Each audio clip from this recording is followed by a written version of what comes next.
Azeb ገብረስላሴ was displaced from western Tigray and is now sheltered at Sabakare IDP camp in Mekelle, the capital of Tigray. Azeb says she had a good life before being displaced from Humara, and she was able to support her family by running a hotel where she sold food and drink for a living. However, she is now left helpless as her family has been torn apart in their attempt to flee arbitrary shelling that killed and wounded hundreds of residents in Humara.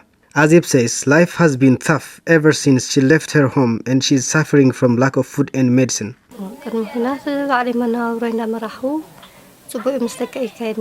Before the conflict, I had a good life.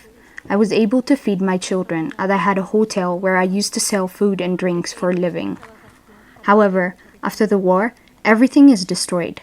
Humara was turned into a Holocaust as a result of all the shelling that targeted residential buildings and killed innocent civilians.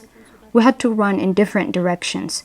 My daughter fled to Sudan, one of my sons is arrested there, and my other son fled to neighboring Sudan. I made it to Mekelle with my 15-year-old daughter. Azeb says she had to endure the long and tiring journey to the David, northwestern Tigray, on foot to make it out alive, witnessing unspeakable atrocities on her way from Humara all through Shira. أو حمارة على سرسها لك 4 ساعات قال يهون دبداب كبير برا جميرو. The shelling in Humara began in November 10 of 2020. There was a wedding in our neighboring compound, and we heard the shelling landing nearby. Another one landed on our neighbor's compound and killed the bride and an old blind man. Then came another shelling and killed 2 other youths who were attempting to help the poor blind man. We all ran to different directions.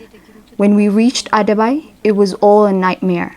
We saw bodies scattered all over the ground with some dismantled heads and limbs that were cut off.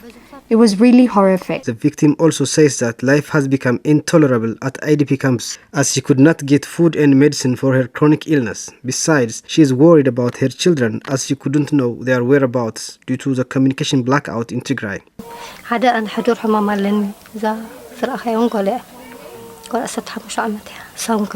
I'm an HIV positive, so is my 15-year-old daughter.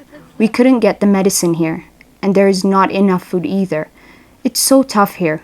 As you can see, aid supply is not entering into these places, and all the people around who have been helping us with food and clothing could not help us anymore as everything they had has been depleted. No food aid has reached Tigray since the resumption of war in late August, ending the 5-month-long humanitarian truce in Tigray, and the situation in the IDP camps in Mekelle, like other IDP camps across Tigray, are getting worse and worse. It's high time the international community and aid agents took decisive action to ensure aid reached those in dire need, as every minute of delay to access of basic supplies is costing hundreds of lives of the people of Tigray.